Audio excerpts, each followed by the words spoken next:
No joo, nyt ollaan siemiltä, kun on vähän kylmä. Niin. Tää on verta. Sun pitää selkeästi ottaa uusi heinäkorsi suuhun taas. Niinku tältä alueella. Sitä verta voisi laittaa vähän lisääkin. Voiko muuta laittaakin? Jos sitä on. Noniin. Siinä on se Jannen grande finale.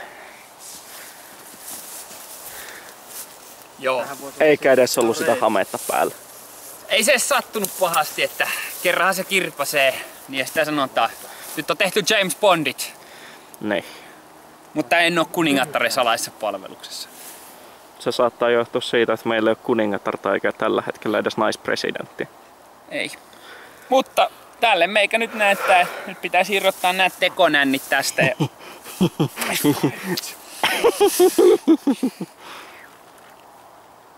Oi vittu! Et perkele!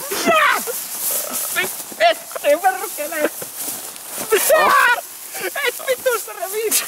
Melkein! Näytä työstulos. Ai vittu! Tadaa!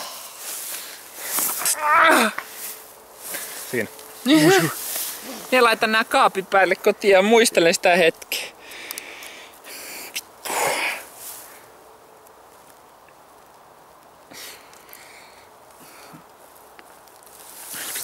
Ei se nyt pahasti sattu. Sanot vaan kun kamerakuva.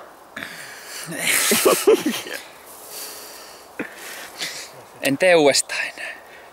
Eikä tarvitse. Niin. Toisaistetaan sitten. Arvatkaa kahdesti, tuliko meille mitään paperia tai muuta mukaan. No. No. Mitäs me tästä prismaa tästä suoraan? Tälleen. Meillä se hamee päälle. Joo, hamee päällä prisma. Onks täällä venäläisiä? Ja maski päähän. Niin. Ja pyssy käteen. Tuu minä poliisit hakee samaa tien. Kyllä. Puukko myös, se on sentään oikein. Puukko ja pyssyjä. Bang bang. Niin. Ei kyllä. Tarviiko näitä säästää? En tiedä, otetaan niistä viimeinen otos tähän. Niin, jos se tarvii sitä. Tekonännejä. Tekonennejä. Näihin kuviin, näihin tunnelmiin. Joo.